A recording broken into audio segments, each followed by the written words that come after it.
Libro de Santiago, capítulo 1, desde el versículo 9 hasta el versículo 12.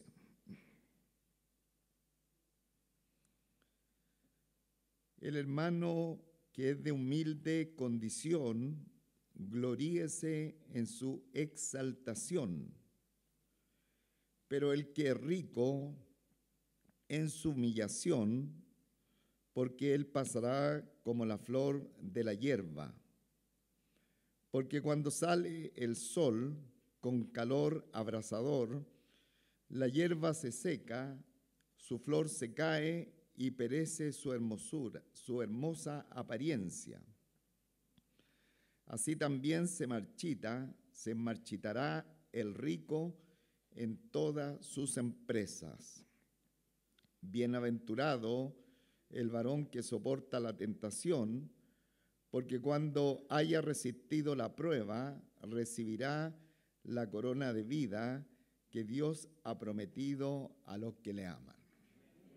Padre nuestro, aquí estamos delante de tu presencia, Señor, sentados a la mesa tuya para disfrutar de todos los manjares que deriven de su palabra. Que en este momento toda nuestra atención, como siempre, solamente sea en una santa contemplación de su presencia, como también de su santa y bendita palabra. Gracias, nuestro Padre Celestial. Rogamos que seamos guardados de todo mal, de todo peligro. Usted bendiga a la iglesia, a los niños, los hermanos en servicio, los que se están preparando para la segunda reunión. Señor, todos seamos cubiertos en el hueco de su mano poderosa y santa. Rogamos su bendición en el nombre de nuestro Señor Jesucristo. Amén.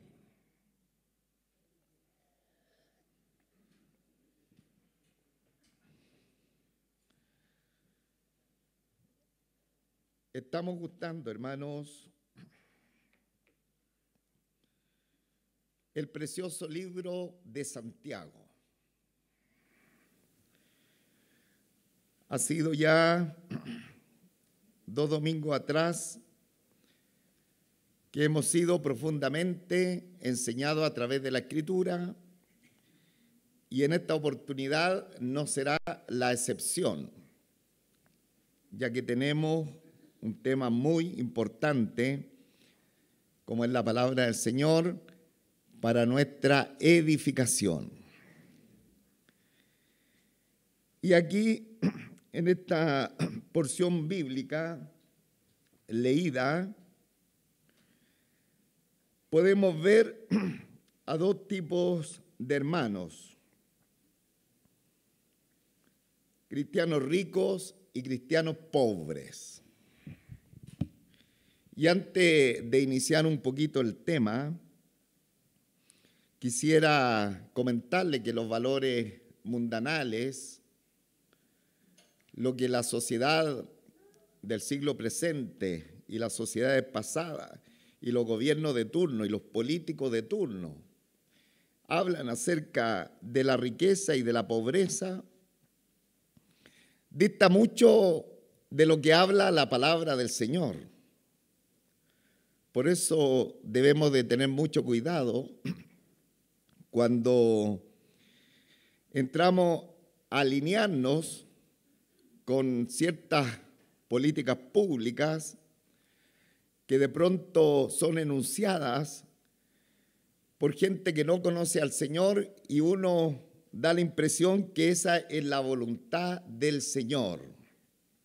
Entonces, es muy importante hacer esta aclaración, porque Santiago, el autor de este precioso libro, tiene varios acápites acá en su libro, donde nos va a estar hablando este tema, que es un tema bastante importante, y poder considerar a los hermanos pobres o a los hermanos que tienen un poco más. Acá la Biblia los enuncia como hermanos ricos, son los que tienen una mejor posición económica, no necesariamente un Bill Gates, sino que tienen mayor capacidad económica, la Escritura nos va a estar hablando de la condición de ellos. Y todos los cristianos, sean ricos o sean pobres, deberíamos vernos como Dios nos ve. Eso es lo primero que tengo que decir, que todos los cristianos, sea la condición económica que tengamos, debemos vernos como Dios nos ve, es decir, valorarnos respecto a nosotros como en este momento tenemos nuestra identidad espiritual. Ahora, esta palabra que tenemos por delante tiene mucha conexión con las enseñanzas pasadas que nos hablaron acerca de las pruebas y también del tema de la sabiduría. Hemos aprendido esta gran necesidad que nos dejó la Escritura de que cada uno de nosotros debíamos pedirle sabiduría al Señor, y si alguno de vosotros tiene falta de sabiduría, pídala a Dios, el cual da a todos abundantemente y sin reproche, y le será dada. ¿Y cuál es la razón que tenemos que pedir sabiduría al Señor? Porque cuando enfrentamos las pruebas, debemos de entender la mente de Dios o qué lo que Dios planea con nosotros respecto a esa situación en particular.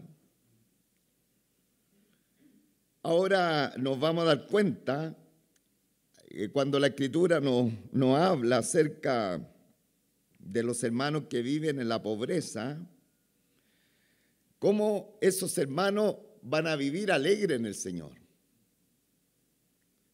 Y también cómo los hermanos que viven en la abundancia van a vivir alegres en el Señor.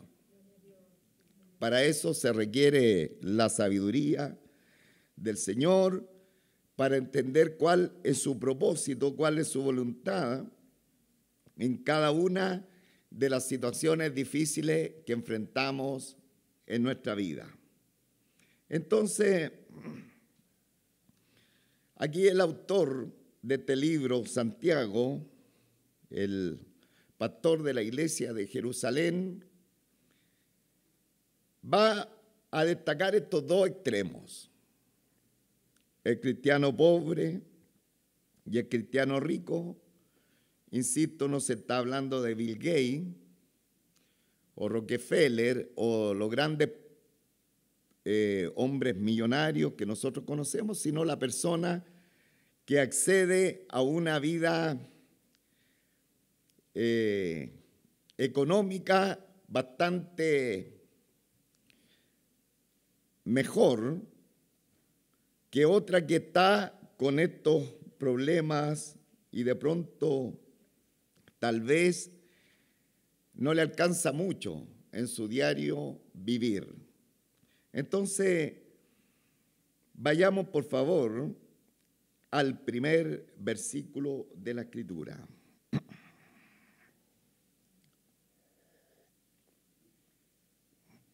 Voy a leer los dos, primero, que sería el 9 y el 10, y luego también nos fijamos en algunos detallitos de ambos versículos.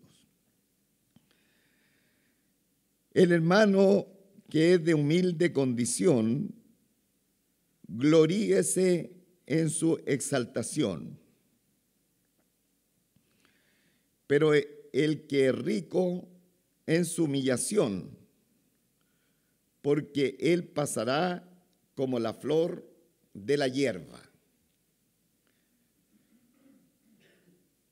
Cuando nosotros leemos ambos versos de la Escritura, tenemos que leerlo en el contexto del original. Y el original, cuando habla del hermano, también lo está haciendo respecto al versículo 10, cuando dice: el hermano que de humilde condición gloríese en su exaltación, está diciendo lo mismo en el versículo 10, el hermano que es rico gloríese en su humillación. Así se lee en el original ambos textos. Por lo tanto, aquí no se está hablando de los ricos que no conocen al Señor. Se está hablando de las personas que tienen una capacidad económica superior al resto y que Dios no tiene ningún problema con ellos. Al contrario, a Él le ha placido inclusive bendecirlo aún más. Nunca ha estado en el concepto de Dios hacer una distribución de los dineros de un rico, sino todo lo contrario. La Escritura, cuando se ve, ¿no es cierto?, a estos grandes hombres y mujeres de Dios que tuvieron una capacidad económica importante, lo vemos como a través de la Escritura recibían más y más bendición del Señor. Qué interesante, hermano, porque he partido diciendo que debemos de tener mucho cuidado con alinearnos a la postura económica de los gobiernos de turno o de las naciones de la tierra cuando hablan de pobreza, cuando hablan de riqueza, cuando hablan de políticas públicas respecto a lo que tiene que ver con el dinero. Porque muchas de esas no tienen nada que ver con la Escritura, hermanos. Entonces, he dicho que estos dos versos hablan de hermanos que están en esta condición. Y el primero, en el versículo 9, dice: el hermano que es de humilde condición. Que fue sabio también acá el autor Santiago, para no decirle rápidamente a los hermanos pobres, decirle hermanos pobres. Les dijo el hermano que es de humilde condición. Y nosotros, si nos recordamos en el contexto de la Escritura, vamos a notar que la iglesia de Jerusalén recibió el azote económico.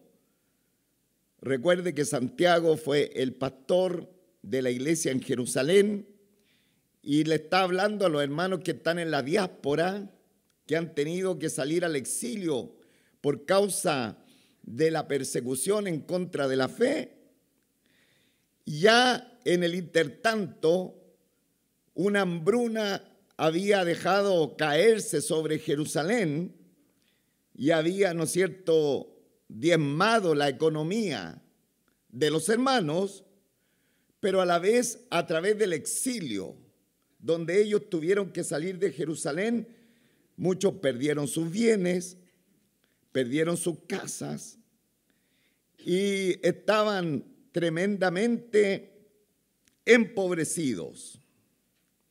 Entonces, dirigiéndose a ellos, les dice acá el hermano o los hermanos que son de humilde condición, que viven en la pobreza.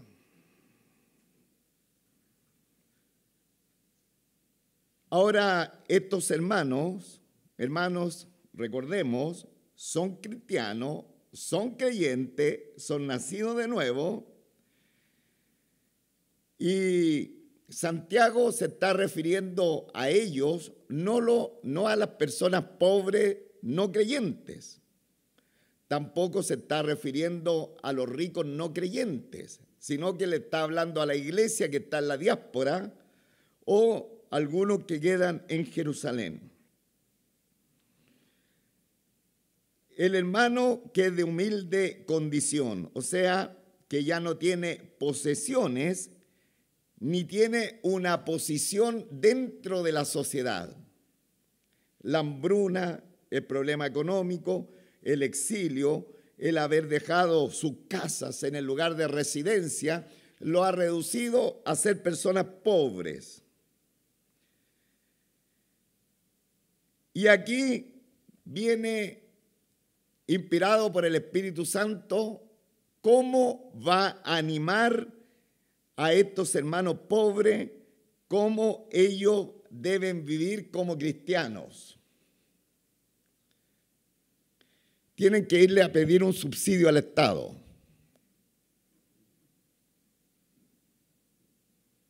Amén.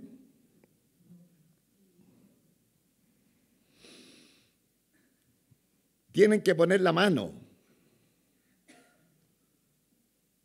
Increíble cómo la palabra del Señor nos va alineando, hermanos. Porque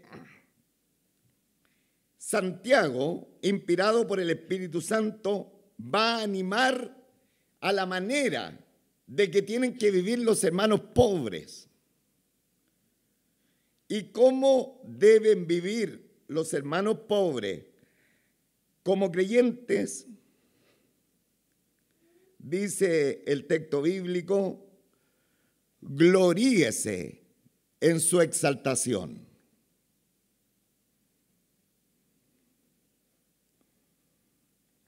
Gloríese en su exaltación. Ahora, esta es una paradoja tremenda. Es, ¿no es cierto?, un consejo totalmente desenfocado, porque el hermano pobre tal vez necesita ser ayudado. Él necesita tal vez, ¿no es cierto?, que se le endosen dineros. Sin embargo, el consejo del Señor a través de su Santo Espíritu por la boca de Santiago dice que el hermano pobre debe gloriarse en su exaltación. No está muy convencido, hermano. Toda la iglesia, el hermano que es de humilde condición, gloríese en su exaltación. Gloriarse es jactarse, es regocijarse. ¿Y cómo me voy a regocijar si estoy pobre? Si yo me acostumbré con la sociedad mundana a quejarme. Y todos los días, como decimos acá en Chile, andar llorando la carta.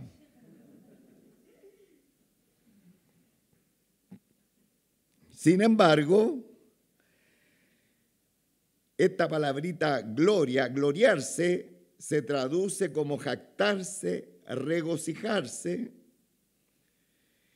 y está en tiempo presente continuo, que significa un regocijo continuo.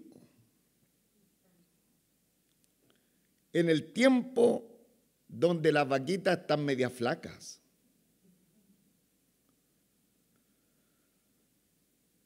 ¿Y cuál es la razón?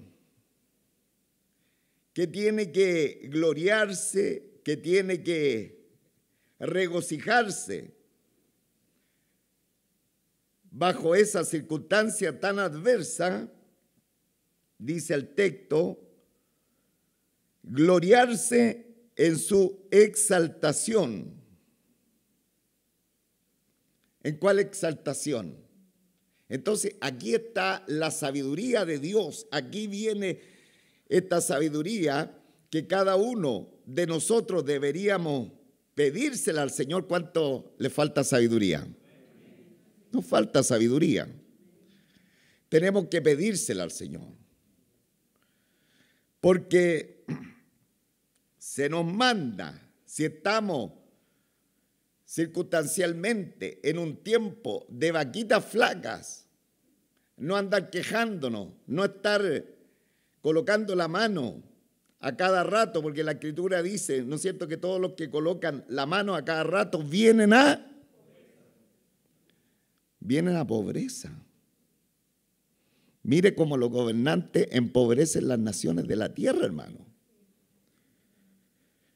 Si usted ve las naciones del mundo, cómo están haciendo que sus países se endeuden con el Fondo Monetario Internacional, cual nunca en este tiempo. ¿Y qué están logrando con eso? La pobreza de los habitantes de sus países, porque si conocieran la Escritura, no llegarían a ese lugar. Ahora, dice acá, el hermano que es de humilde condición, gloríese en su exaltación. ¿Qué es lo que debe pensar? ¿Qué es lo que debe, ¿no es cierto?, meditar este hermano que está en esta humilde condición?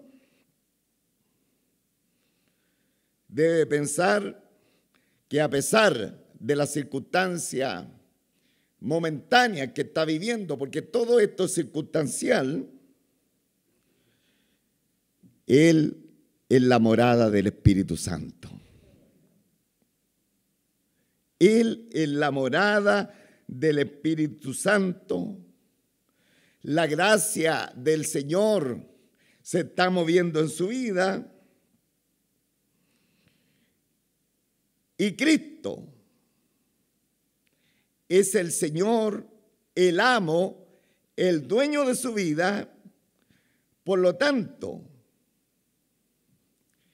lo circunstancial que él está viviendo no lo está haciendo de manera individual, sino que todo lo que está viviendo lo está haciendo bajo la persona del Señor Jesucristo y la morada del Espíritu Santo.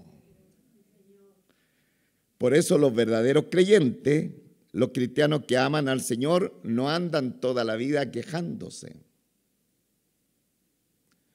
No andan todos los días llorando la carta.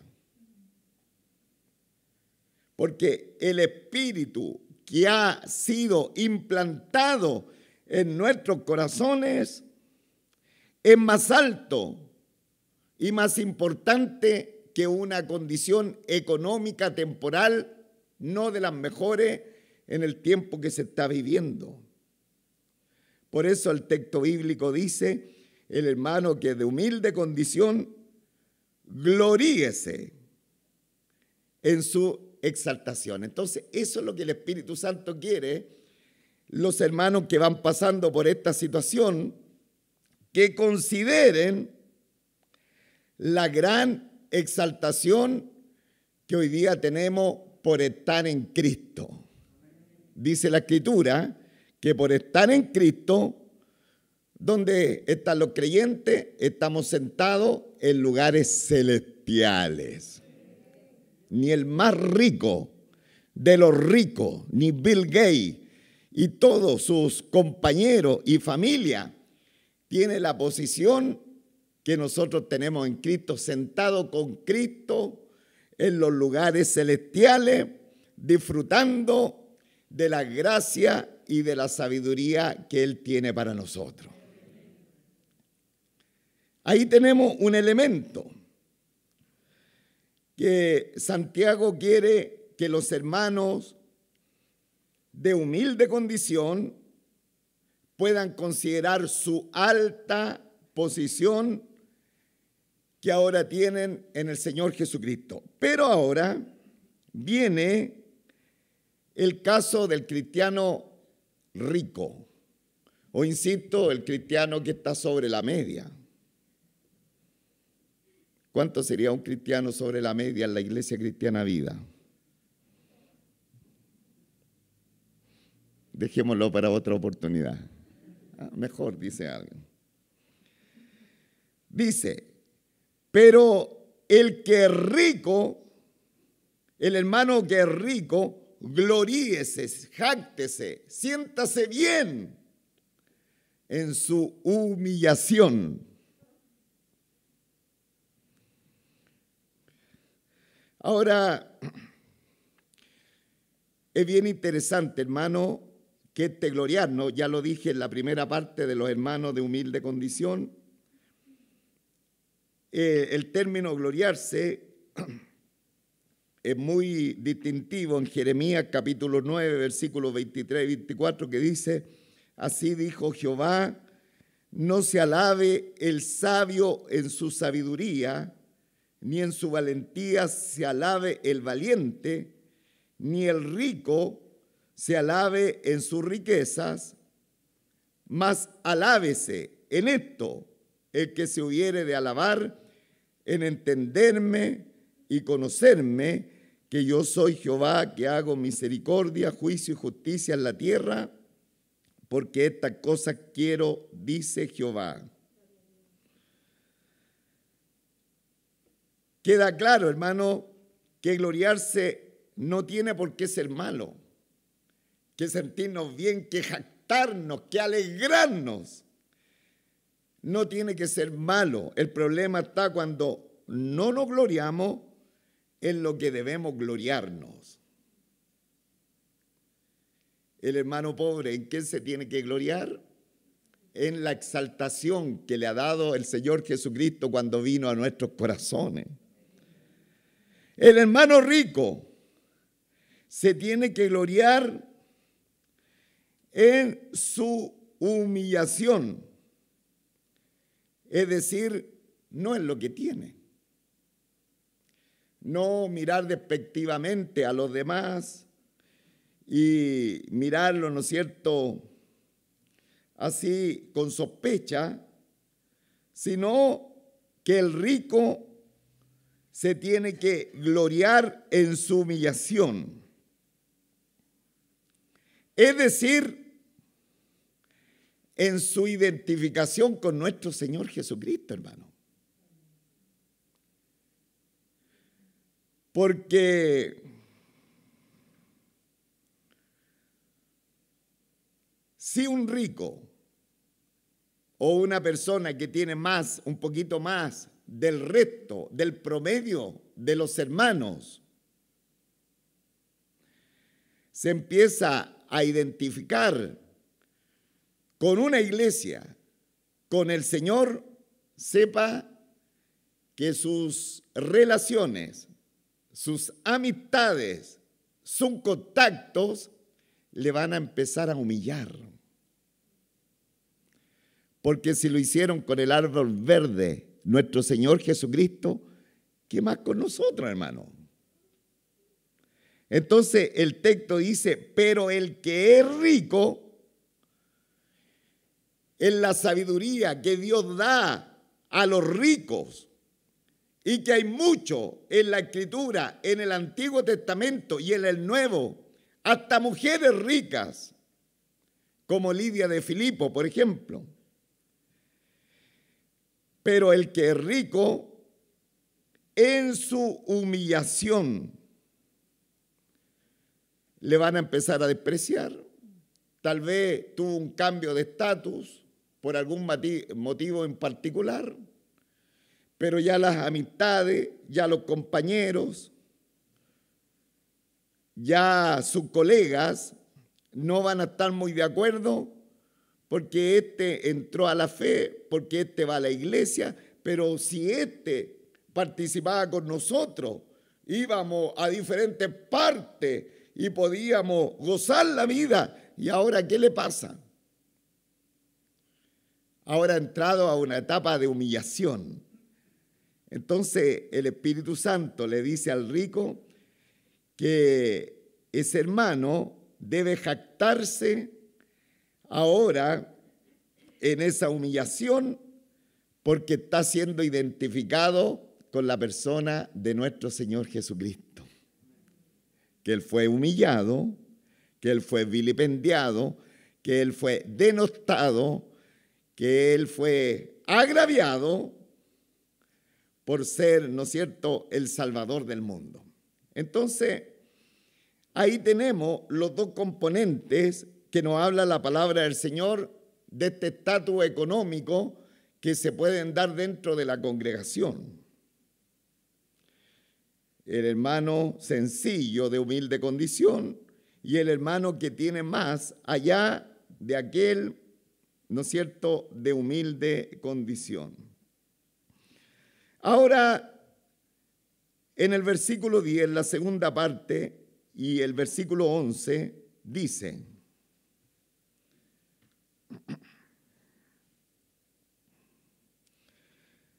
porque él pasará como la flor de la hierba,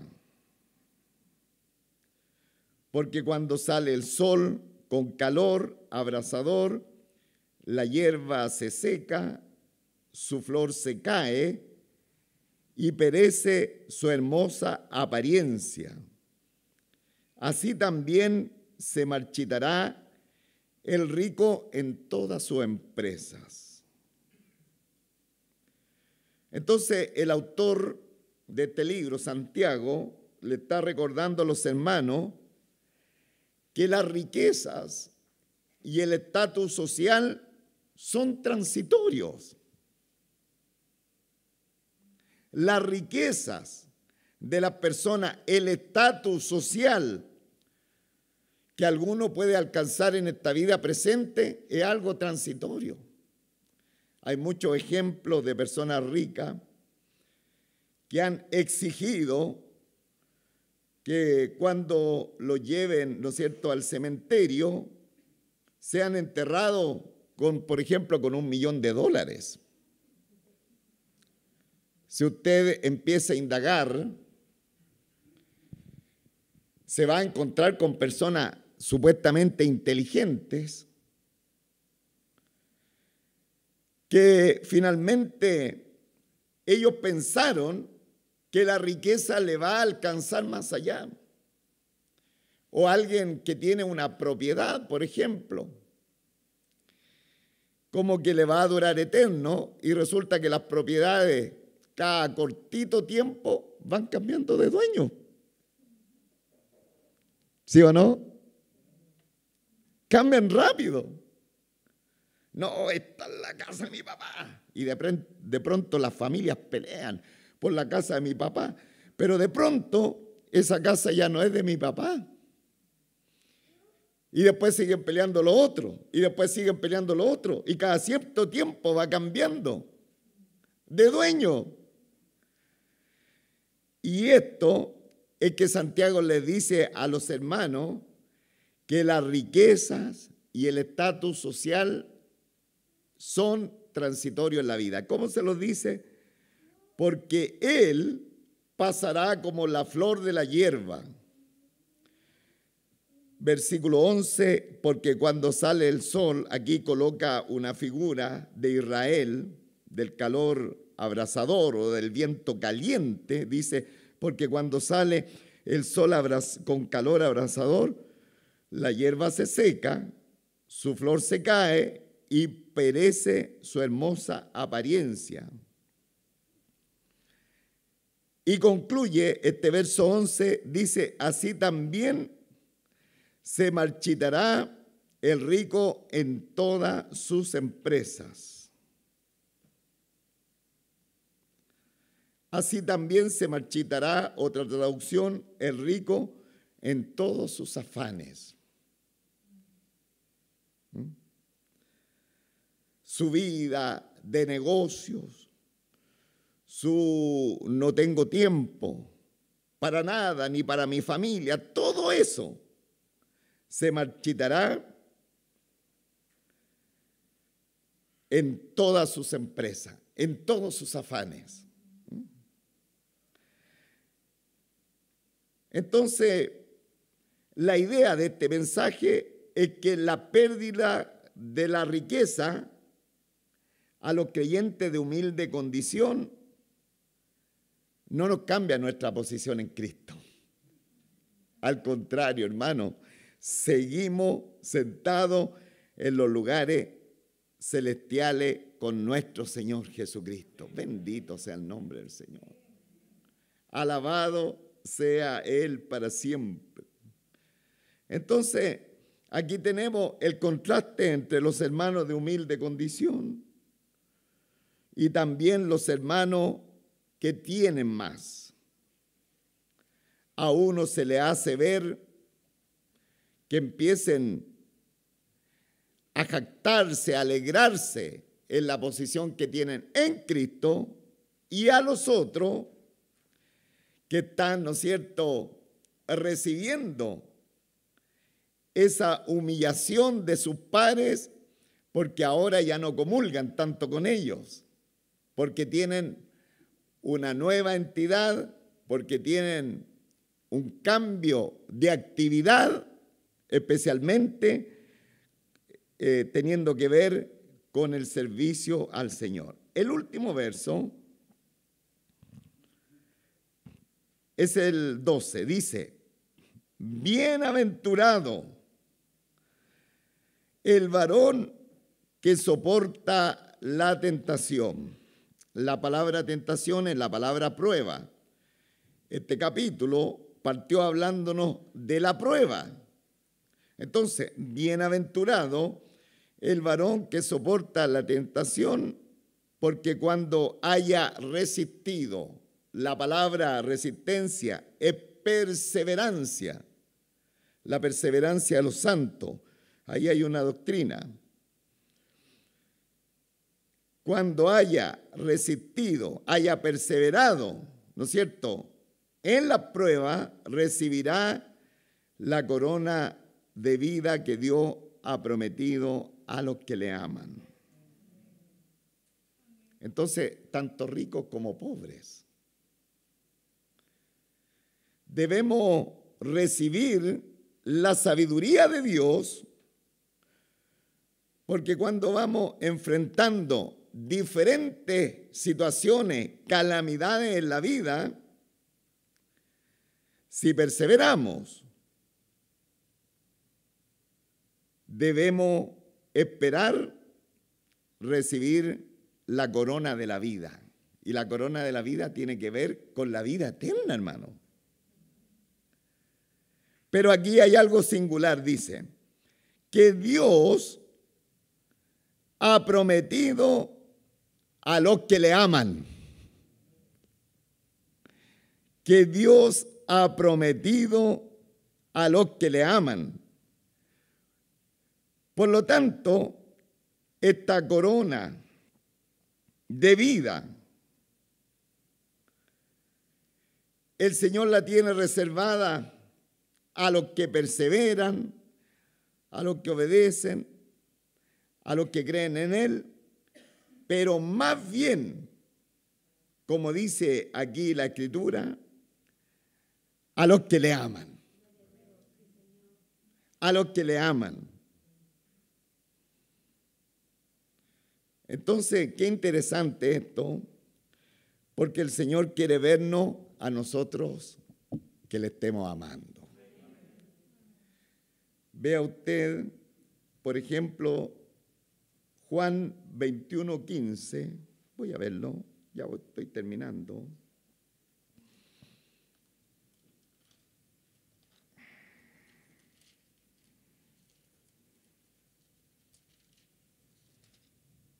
Qué bonito el sonido de la hoja. Implica que usted trajo su Biblia. Juan 21:15, 16 y 17. Cuando hubieron comido, Jesús dijo a Simón Pedro: Simón, hijo de Jonás, ¿me amas más que esto? Le respondió: sí, Señor, tú sabes que te amo. Y él le dijo: apacienta mis corderos. Versículo 16. Volvió a decirle la segunda vez: Simón, hijo de Jonás, ¿me amas? Pedro le respondió: sí, Señor, tú sabes que te amo. Le dijo: pastorea mis ovejas. Versículo 17. Le dijo la tercera vez: Simón, hijo de Jonás, ¿me amas? Pedro se entristeció que le dijese la tercera vez: ¿me amas? Y le respondió: Señor, tú lo sabes todo. Tú sabes que te amo. Jesús le dijo: apacienta mis ovejas. ¿Sabe por qué el Señor quiere vernos que nosotros le amamos o le amemos? Porque el amor a Él es un motivo para servirle, pues, hermano. ¿Se recuerda la reunión del jueves? El amor al Señor es un motivo para derramar nuestro frasco de alabastro con un costo tan altísimo, pero derramarlo delante de los pies del Maestro y besar sus pies, hermano. Ese es el amor que nosotros vimos el jueves pasado en una mujer incógnita que llegó a una reunión, pero era la manera que ella demostraba su entrega, su servicio y su amor a nuestro Señor Jesucristo.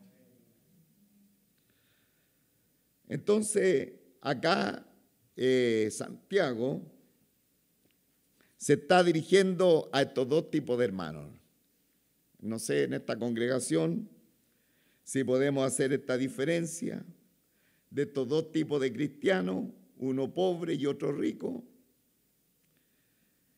A ambos, antes de estar mirando su condición natural, ya sea en la pobreza o en la riqueza, lo estaba exhortando a que vieran su identidad espiritual.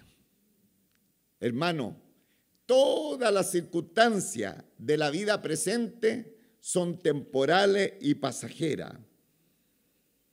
Y son diferentes entre uno y otro.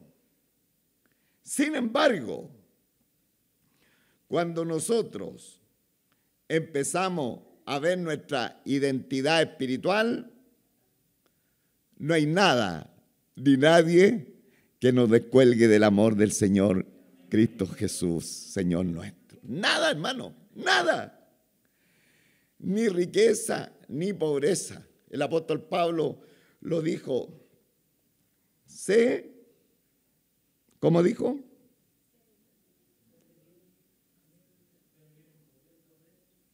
¿Ya? ¿Sí? ¿Estamos parafraseando bien?